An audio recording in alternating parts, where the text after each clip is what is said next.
नमस्कार, मैं हूं पंकज भार्गव।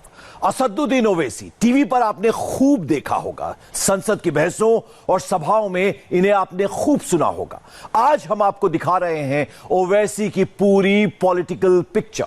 कोई सेंसर नहीं, कोई कट नहीं। ओवैसी की जिंदगी का एक एक पन्ना आपके सामने खुलेगा। एक क्रिकेटर कैसे बैरिस्टर बना और फिर पॉलिटिक्स में कैसे आया, और आज के सियासी माहौल में ओवैसी का मंसूबा क्या है। हम किसी के बाप से नहीं डरते, हम किसी से नहीं डरते। मोदी जी, मैं तो मुसलमान हूं ना, मैंने तो जिना के पैगाम को ठुकराया, मैं भारत को अपना देश माना। आप हमारी फिक्र करो, उनकी क्यों फिक्र कर रहे हो माइनॉरिटीज की आप? एक साल में हर रोज 9 बच्चे खुदकुशी कर रहे हैं, तो हिंदुस्तान के वजीर आजम को इसकी फिक्र नहीं है, अमित शाह को फिक्र नहीं है। पूरे यूनिवर्सिटी के बच्चे रोडों पर आए, इनको इसकी फिक्र नहीं है। ये सबसे गंदा कानून है, काटा पोटा तो कुछ भी नहीं है इसके सामने। ये कानून का इस्तेमाल नरेंद्र मोदी की हुकूमत करना चाहती है। मकसद क्या है कि भारत के गरीबों को तकलीफ पहुंचाना।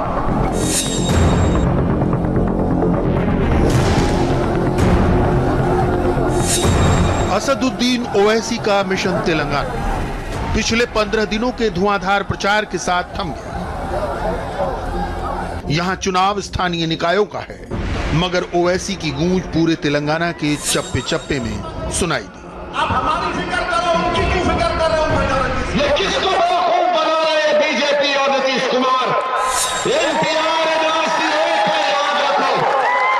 अगर एनपीआर का काम जो सरकार शुरू करना चाहती है अप्रैल 2020 से, एनपीआर जब बन जाएगा तो एनआरसी कुछ नहीं है, थोड़ी देर में एनआरसी बन जाएगी। मौजूदा सियासी मंजर में ये असदुद्दीन ओवैसी की ताकत है। अरे जालिमों, तुम्हारे हाथ में डंडा है, तुम मेरे को मार के बोल रहे पाकिस्तान को चले जाओ। सभाओं में हजारों की भीड़, उनके सामने बेबाक भाषण और समर्थकों के जबान पर नकीब मिल्लत समुदाय के रहनुमा का खिताब। उनके खिलाफ है क्या? आप एनपीआर के खिलाफ है? इस खिताब के साथ 50 साल के असदुद्दीन ओवैसी पूरे फॉर्म में दिखते हैं। सीएए और एनआरसी जैसे मुद्दों के साथ तो जैसे उनके हाथ बड़ा सियासी औजार लग चुका है। इनके विरोध में ओवैसी की दलीलें भीड़ जुटाती हैं, उन्हें बोलते हुए बेहद गौर से सुनती हैं।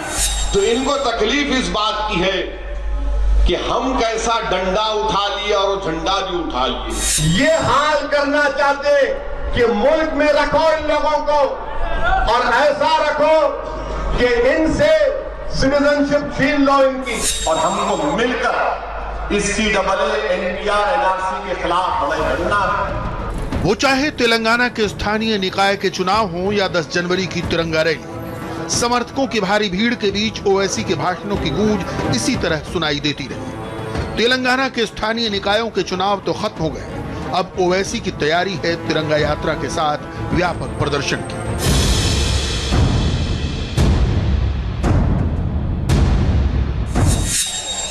25 जनवरी की रात जब पूरे देश में गणतंत्र दिवस के पारंपरिक जश्न की तैयारियां होंगी, हैदराबाद की चार मीनार पर असदुद्दीन ओवैसी का जश्न कुछ अलहदा होने वाला है। हजारों समर्थकों के साथ ओवैसी रात के करीब 12 बजे चार मीनार पर तिरंगा लहराएंगे। तिरंगे को लेकर ओवैसी अपनी कई सभाओं में ये बता चुके हैं, ये तिरंगा जिस सेकुलर देश का प्रतीक है, हम उसी एकजुट देश के पैरोकार। क्या आप हिंदुस्तान को सेकुलर रखना चाहते हैं? क्या आप भारत को सेकुलर रखना चाहते हैं? क्या आप भारत के अंबेडकर के संविधान को बचाकर रखना चाहेंगे? हैदराबाद वैसे भी असदुद्दीन ओवैसी का गढ़ है। वो यहाँ के न सिर्फ सांसद हैं, बल्कि इस लोकसभा सीट से आने वाली 7 विधानसभा सीटों से उनकी पार्टी AIMIM के विधायक हैं। यूं कहें कि हैदराबाद के जर्रे जर्रे पर ओवैसी की तूती बोलती है, लेकिन आज के ओवैसी का कद सिर्फ हैदराबाद तक महदूद नहीं है। हम बोल लेंगे और बगैर खौफ के बोलेंगे, इखलास के साथ बोलेंगे। 540 का ऐवान है और सबको इंतजार होता है कि हैदराबाद का ये शख्स क्या कहेगा। संसद की बहसों में उनकी आवाज पुख्ता तर्कों और जोरदार दलीलों के साथ गूंजती सुनाई देती है। उसको 1 साल की सजा और मुसलमान को 3 साल की सजा। हम मुसलमानों का गुनाह क्या है? क्या मुसलमान है? मुझे पाकिस्तान से मत लीजिए, अफगानिस्तान से मत लीजिए। एक कानून ऐसा बनाने जा रहे हैं जो मजहब की बुनियाद पर बनाया जा रहा है। ये आपकी सोच है, ये आपका विजन है। मुझे उम्मीद नहीं थी कि इतना बड़ा ब्लंडर स्ट्रेटेजिक सिक्योरिटी के एंगल से आप लोग करेंगे। 16 साल से लगातार सांसद रहते हुए ओवैसी ने अपनी पैठ पूरे देश की सियासत में पुख्ता बनाई है। मगर इस्लाम के ताल्लुक से, मुसलमानों के ताल्लुक से इस ऐवान को सोचना पड़ेगा। आप जो मैसेज दे रहे हैं, वो बिहार के किशनगंज में भी बोलते हैं तो सुनने के लिए भीड़ वैसे ही उमड़ती है। झारखंड विधानसभा चुनाव में ओवैसी के उम्मीदवार हार के बावजूद चुनावी समीकरणों में सुर्खियां बटोरते हैं। यही हाल महाराष्ट्र से लेकर कर्नाटक के चुनावों तक दिखता है। ओवैसी के नाम पर मिलने वाला वोट सत्ताधारियों को भी सोचने को मजबूर कर रहा है। हम हिंदुस्तान में रहेंगे, शेरों की तरह से रहेंगे इंशाअल्लाह ताला। लोग हमको बोलते हैं डंडे लेके मारे ना, बच्ची पुकार रही हमारी कि मारने वाले बोल रहे पाकिस्तान को चले जाओ। अरे जालिमों, तुम्हारे हाथ में डंडा है, तुम मेरे को मार के बोल रहे पाकिस्तान को चले जाओ। ये पूरा उलटफेर सिर्फ एक शख्सियत की वजह से होता है, असदुद्दीन ओवैसी। ये दिलचस्प है क्योंकि आज जो ओवैसी अपने जोरदार भाषणों के लिए मशहूर है, वो कभी सार्वजनिक मंचों से बोलने में हिचकते थे। 1994 में पहली बार विधायक बने 25 साल के असदुद्दीन ओवैसी को देखिए।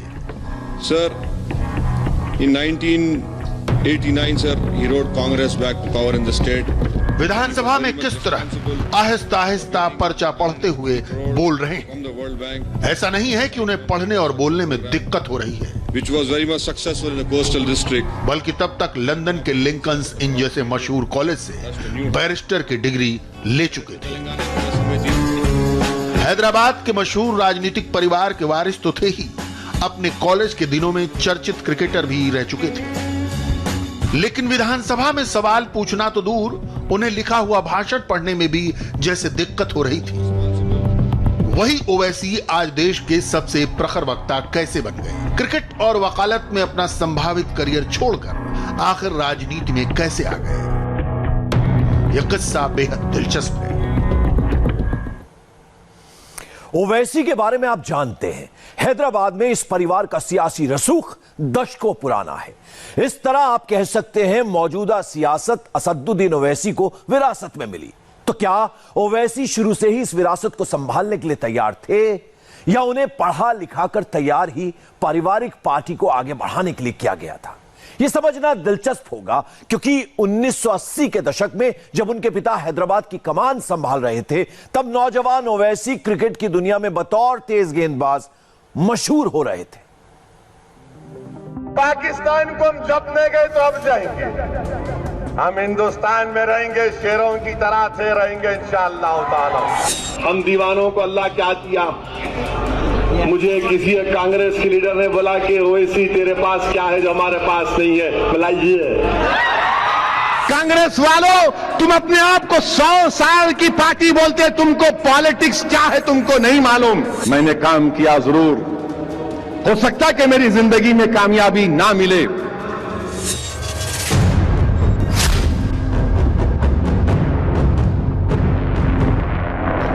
आज भी विरोधियों के लिए किसी बाउंसर से कम नहीं होते असदुद्दीन ओवैसी के बयान। संसद से लेकर आम सभाओं के मंच तक ओवैसी उसी तेवर में खड़े होते हैं जैसे तेज गेंदबाज के तौर पर कभी क्रिकेट की पिच पर धाक जमाया करते थे। अब तक ओवैसी को उनकी सियासी पारी से पहचानने वाले लोग ये बात कम जानते हो। अपनी जवानी के दिनों में ओवैसी का शौक बस एक था, क्रिकेट और गेंद के साथ जोर आजमाइश। तब हैदराबाद की उस्मानिया यूनिवर्सिटी के निजाम कॉलेज में पढ़ते थे असदुद्दीन ओवैसी।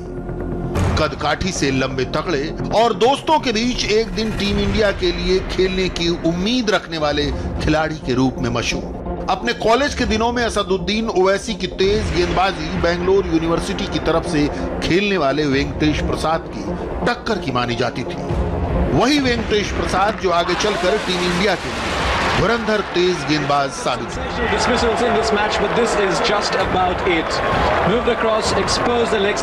एक मैच में दोनों का मुकाबला हुआ था। वो मुकाबला था विज्जी ट्रॉफी के, जिसमें अपनी तेज गेंदबाजी की बदौलत Owaisi south zone inter university की अंडर 25 टीम के लिए चुने गए। ओवैसी उस्मानिया यूनिवर्सिटी की टीम में थे तो वेंकटेश प्रसाद बेंगलोर यूनिवर्सिटी की टीम में।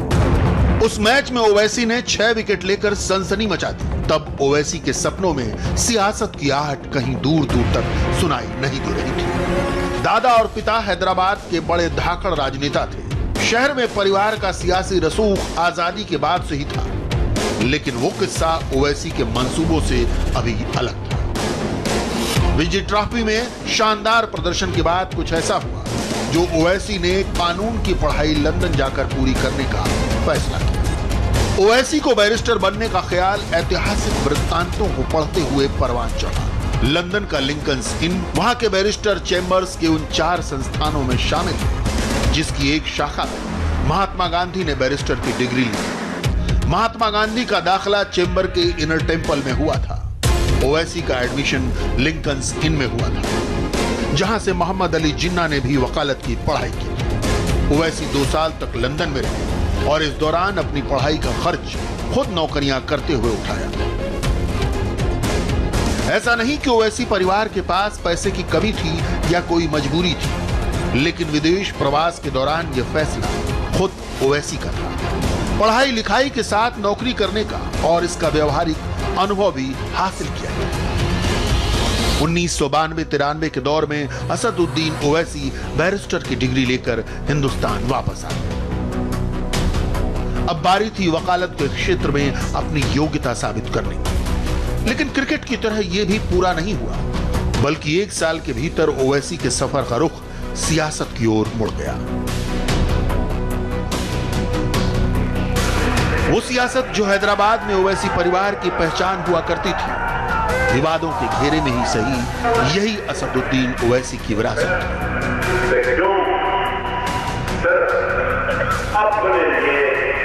1994 में ओवैसी अपने पिता सुल्तान सलाहुद्दीन की बनाई पार्टी ऑल इंडिया मजलिस इत्तेहादुल मुस्लिमीन की टिकट पर विधानसभा का चुनाव लड़े और जीतकर विधानसभा पहुंच गए। He was a governor of 4 different states and he was a man of conviction. 25 साल के असदुद्दीन ओवैसी आंध्र प्रदेश के सबसे युवा विधायक बने। वो पढ़े लिखे थे। हिंदी, उर्दू और अंग्रेजी पर जबरदस्त पकड़ के साथ कानून और इतिहास की भी जानकारी अच्छी खासी थी। लेकिन दाव पेच से भरी सियासत की दुनिया में ओवैसी का इम्तिहान कुछ और था। सियासत की दुनिया में जिस विरासत के साथ आए थे ओवैसी, उसकी पहचान सिर्फ एक शहर के दायरे में एक खास समुदाय से जुड़ी थी। इसे सर्वमान्य बनाने का संघर्ष ओवैसी के सामने लंबा होने वाला था। 1990 के जिस दशक में विधायक बने थे असदुद्दीन ओवैसी, वो हिंदुस्तान की राजनीति का सबसे उथल पुथल भरा दौर था। उत्तर में कश्मीर अशांत, बाकी के देश में अयोध्या विवाद के बाद राजनीति में धार्मिक ध्रुवीकरण। उस दौर में ओवैसी जिस पार्टी की नुमाइंदगी कर रहे थे, उसकी तो विरासत ही एक सांप्रदायिक पार्टी की थी। वो पार्टी बनी तो आजादी से भी पहले थी, लेकिन नए हिंदुस्तान के दौर में उसकी भूमिका नए सिरे से तैयार करनी थी, क्योंकि जो इतिहास था वो कई सारे विवादों से भरा था। हम किसी के बाप से नहीं डरते।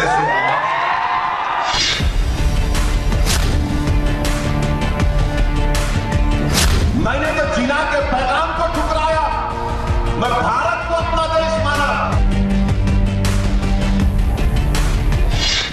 आज के असदुद्दीन ओवैसी के पीछे जो सियासी विरासत झांकती है, वो हैरान करने वाली है। ओवैसी आज जिस मजलिस इत्तेहादुल मुस्लिमीन की नुमाइंदगी करते हैं, उसकी स्थापना तो 1930 के दशक में हो गई। लेकिन उसका योगदान देश की आजादी से ज्यादा हैदराबाद को पाकिस्तान में मिलाने के अभियान में रहा।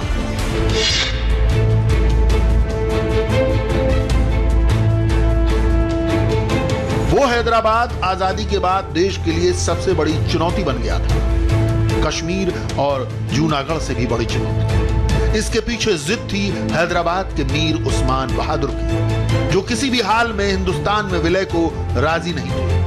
देखते ही देखते आजादी को 1 साल गुजर गया, लेकिन निजाम का इरादा नहीं बदला, बल्कि इस इरादे को शह दे रही थी वही MIM जिसके कमान तब कासिम रिजवी के हाथ हुआ करती थी। निजाम की सेना के साथ MIM के 2 लाख से भी ज्यादा रजाकार, यूं कहें कि निजी सेना पूरे हैदराबाद में उत्पात मचाए हुए थे। मुस्लिम आबादी को पाकिस्तान के साथ जाने को लेकर उकसाने के साथ MIM के रजाकार गैर मुस्लिम आबादी पर लगातार हमले कर रहे थे। 13 सितंबर 1948 जब हैदराबाद में घुसी हिंदुस्तान की सेना, जिस चीज से मुल्क को फायदा नहीं होता है, आखिरकार सरदार पटेल ने हैदराबाद में सेना भेजने का फैसला किया। 4 दिन के भीतर निजाम के महल पर सेना का कब्जा हुआ और हैदराबाद का विलय हिंदुस्तान में हो गया। सरकार ने उसी साल MIM पर सख्त पाबंदी लगाई। 10 साल बाद 1957 में MIM का संस्थापक कासिम रिजवी तो पाकिस्तान चला गया, लेकिन MIM की कमान ओवैसी के दादा अब्दुल वहीद ओवैसी को सौंप दिया। तब तक MIM की गतिविधियां काफी हद तक सुधर गई थी। सरकार ने भी 1957 में ही इस पर से पाबंदी हटा दी, लेकिन अक्टूबर 1957 की कुछ सभाओं में अब्दुल वहीद ओवैसी ने कुछ ऐसे भड़काऊ भाषण दिए जिनके बाद उन्हें गिरफ्तार कर लिया गया। मुस्लिम समुदाय को देश के खिलाफ भड़काने और बगावत के आरोप में अब्दुल वहीद ओवैसी पर देशद्रोह का मुकदमा चला। 11 महीने की जेल के बाद उन्हें रिहा किया गया।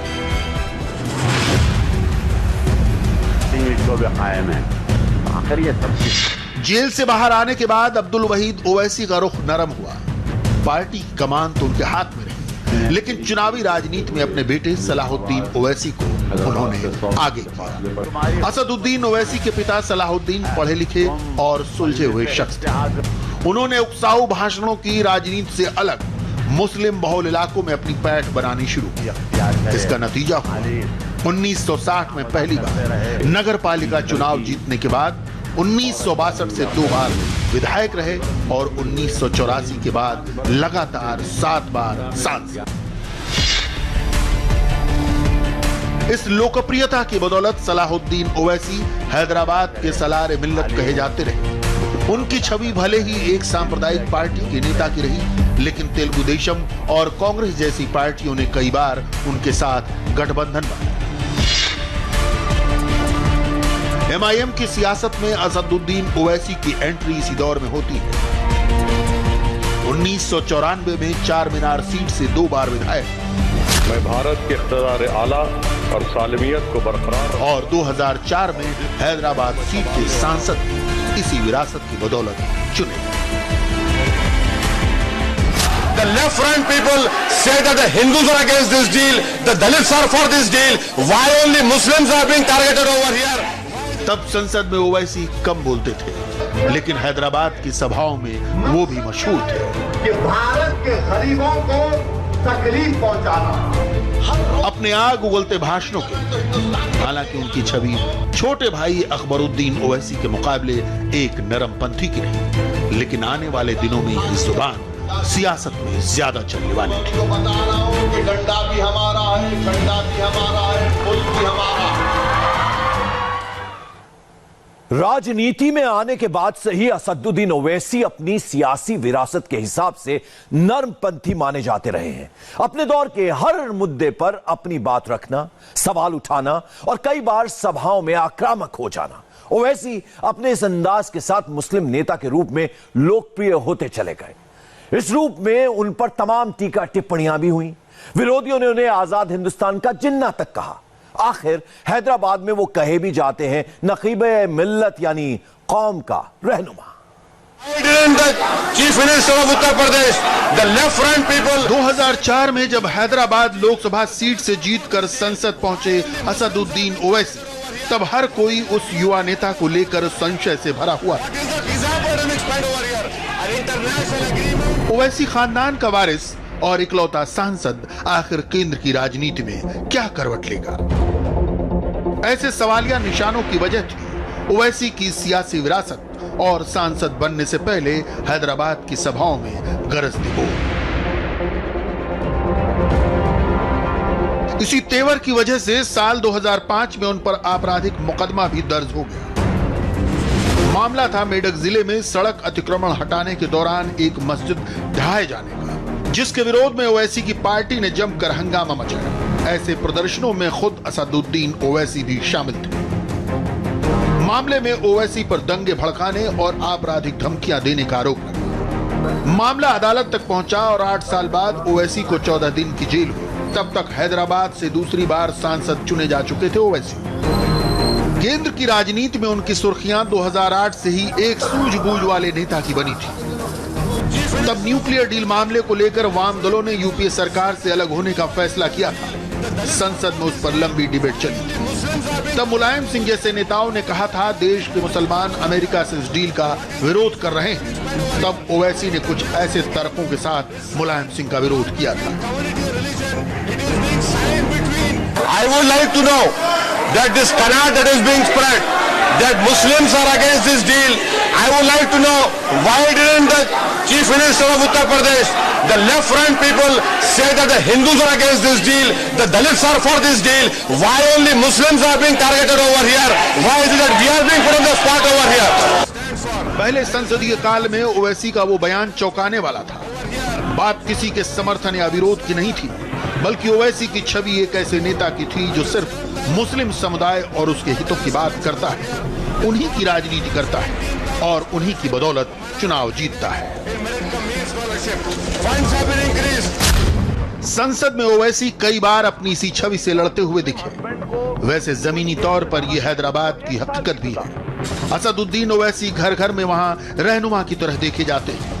ओवैसी व्यक्तिगत तौर पर पूरे इलाके के लोगों की समस्याओं में दिलचस्पी लेते हैं। हैदराबाद में होते हैं तो पार्टी मुख्यालय में 3 से 4 घंटे बैठते हैं और लोगों की समस्याओं का समाधान फौरन करने का इंतजाम करते हैं। इसी छवि की बदौलत ओवैसी युवाओं में खासे लोकप्रिय हैं। सियासत की दुनिया में व्यस्त रहने के बीच भी खुद को फिट रखते हैं। कई बार इसका मुजाहरा सार्वजनिक मंचों पर भी करते हैं।